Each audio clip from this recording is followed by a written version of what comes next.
Lagi jamaah ada di rumah sebelum kita bahas masalah perjodohan ya. Sekarang kita bahas masalah yang sia-sia dulu nih. Kali ini sia-sianya bahaya banget. Udah sia-sia bisa terkena penyakit hati lagi. Wah kira-kira apa nih Ustadz Bani? Sia-sia terkena penyakit hati. Mohon penjelasannya Ustadz. Masya Allah, terima kasih Mas Soni pertanyaan luar biasa. Mohon izin guru kami Ustadz Maulana, Ustadz Syam, dan guru-guru kami dimanapun berada. Yang berikutnya adalah hal yang bisa jadi sia-sia, bahkan bukan hanya sia-sia, bikin sakit hati tadi katanya. Kecewa. Apa itu? Yaitu ketika kita menggantungkan harapan berlebih kepada manusia. Masya Allah. Jadi nggak boleh kita berharap sama orang. Boleh berharap kepada guru-guru kita, berharap kepada tetangga, orang tua, boleh. Tapi berlebih itu ya nggak boleh.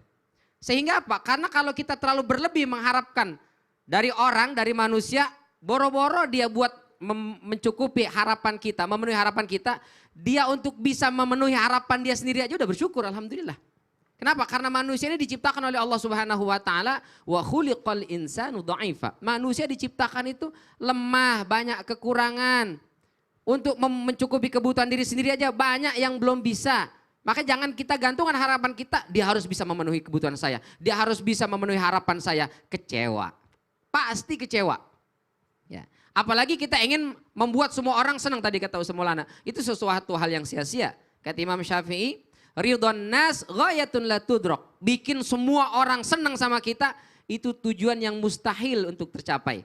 Sebagian ahli hikmah menambahkan wa ridullah ghayatun la tudrak. Sementara ridho Allah, sayang Allah, cintanya Allah, itulah tujuan yang hakiki yang nggak boleh kita tinggalkan. Fatruk ma la yudrak wa adrik ma la yutrak. Maka tinggalkan sesuatu yang nggak mungkin bisa kita capai. Apa itu? Yaitu menggantungkan harapan kita kepada manusia, semua orang senang sama kita, itu sesuatu yang mustahil. Udah nggak usah capek-capek kita di situ, sia-sia.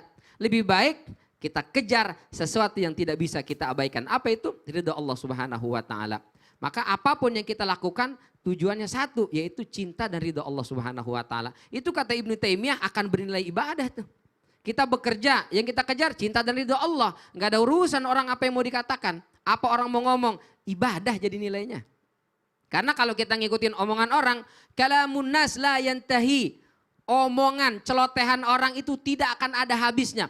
Wa in fa'alta ghairu manhi. Meskipun kau melakukan sesuatu yang enggak terlarang, kita benar aja diomongin. Benar enggak Ustaz Syam? Ya. Kok ke saya? Udah gitu nanyanya ke Ustaz Syam, saya yang jawab lagi ya gitu. Kita benar aja diomongin, dimusuhin, apalagi salah. Nauzubillah. Maka jadikan Allah sebagai tumpuan dan harapan kita, tidak akan pernah kecewa. Kita bekerja, kita berharap Allah yang memberikan kemudahan. Allah yang memberikan keberkahan. Kita berharap resolusi tahun 2022, Allah yang mewujudkan dan merealisasikan. Harapannya ke Allah saja sudah. Maka Allah akan berikan kemudahan-kemudahan dan keberkahan dalam hidup kita. Gak kecewa hati ini insya Allah. Maka Allah tegaskan, ya ayyuhan nas, antumul fuqara'u ilallah. Hai manusia, kalian ini butuh Allah. Wa huwal ghaniyul hamid. Allah itu maha kaya. Allah gak butuh apa-apa. Bahkan Allah mensifati atau menamai dirinya dengan as-samad.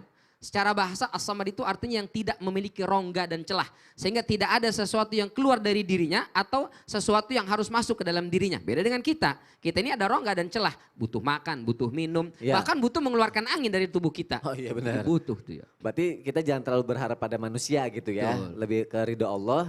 Kalau kecuali ke guru-guru kita atau orang-orang yang tepat untuk kita butuhkan pertolongan. Betul. Gitu ya. Itu pun tidak boleh berlebihan. Itu pun tidak boleh berlebihan jamaah ada di rumah. Terima kasih Ustadz Bani untuk penjelasannya. Sama-sama. Kita